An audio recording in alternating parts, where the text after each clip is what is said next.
x1 being less than x2, then f of x1 is greater than f of x2. So just a slight change in our inequalities gives us what it means to say we're decreasing our interval. Okay. Using these techniques, we can go back over here to these graphs again, and we can identify where they're decreasing. For the first one, where is the first function decreasing? Negative infinity to 0. Okay. In this case, it is decreasing on negative infinity to 0. What's the second one?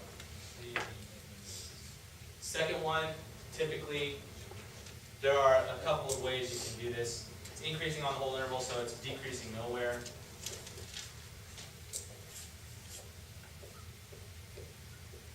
There are lots of other ways that you can word that.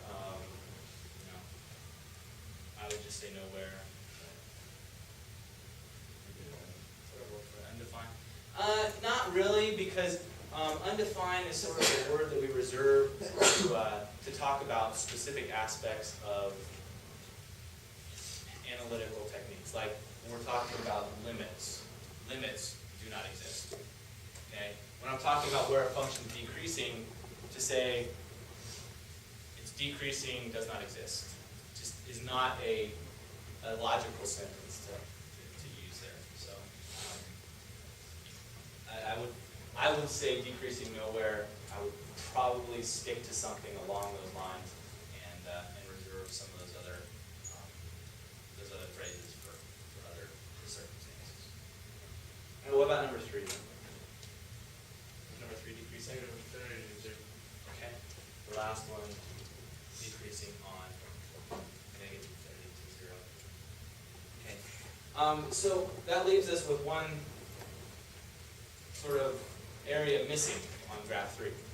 On these other two graphs, it's increasing, it's decreasing. We've covered everything in the range there, or in the domain there. In this one, again, same thing. We've covered everything in the domain. It's either increasing or decreasing. Here, we've increased and we've decreased on certain parts, but there's one part of our graph which is neither increasing nor decreasing. What would you say it is there? It's constant. Okay? Our graph here is constant on the interval from 1 to infinity. Okay. That's fine. Constant parts of graphs are also important, as we will see in this class. They have some specific properties that we want to look at, but we'll save that for the time when we get to that. All right, and let's see, the last part. This section. We're getting there. Last couple parts of this section deal with symmetry. Is anyone familiar with symmetries of graphs? Functions called even, functions called odd. A little brief overview. Let me leave one of these graphs up here. All right, so symmetries of graphs play important parts in calculus as well. If you can identify if a function has a specific type of symmetry, that will drastically cut down on some of the work you have to do later on. Okay? This graph here, graph y equals x squared, it is a pretty graph. It's a nice U shape. But further, it has the nice behavior that if I was to cut it right down the middle, right down through this vertex point, if I was to cut it straight down, and I was to fold my graph over, it lines up perfectly with what's on the other side of the axis. This is what is referred to as an even function. So y equals x squared is an even function.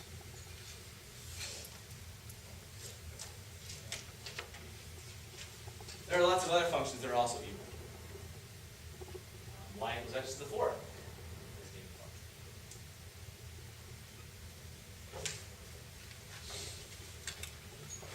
All of these graphs, all of these functions have the property that if you look at the graph and you were to fold it across the y-axis, things match up perfectly. Well, that's great. I mean, that's a great way of talking about it. not very mathematical, but a great way of talking about it, you know, in terms of the pretty pictures and stuff. What does it mean mathematically to say that a function is even? Well, even functions are defined by the following property. F of x is even if f of x equals f of minus x.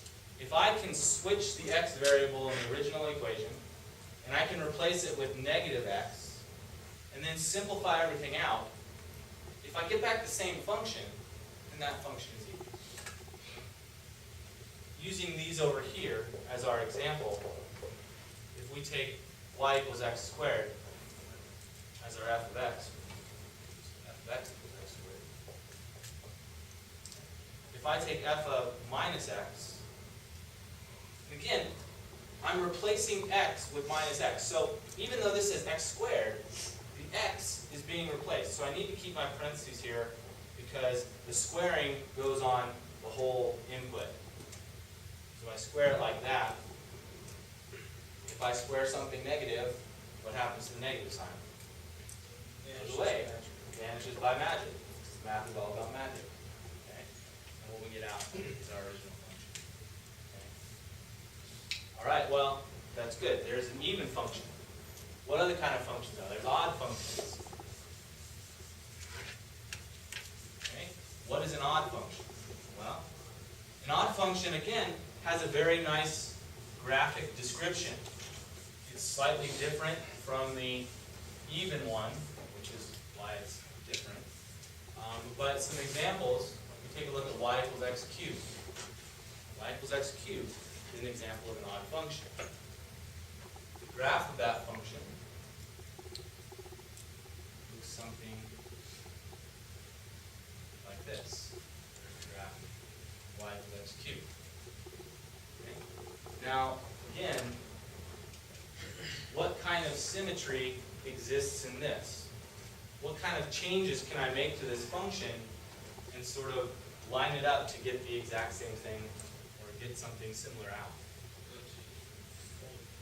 This one, there are a couple of different interpretations of it, but what it comes down to, if I can do this right,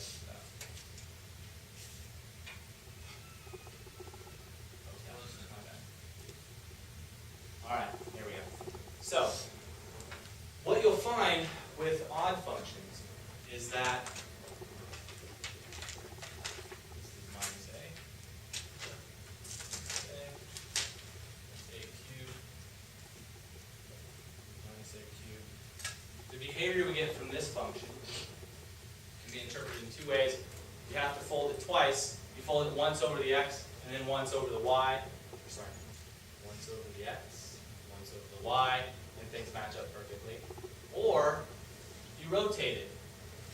You rotate it about the axis 180 degrees and it matches up with what you started with. In terms of our mathematical language, what that means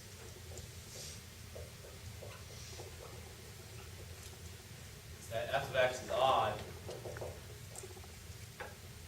if f of x equals negative f of minus x.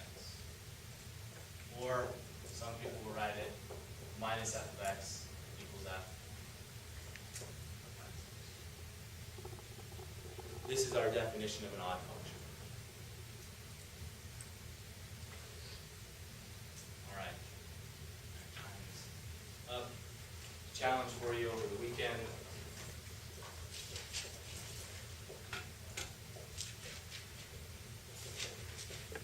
Find a function that is both even and odd.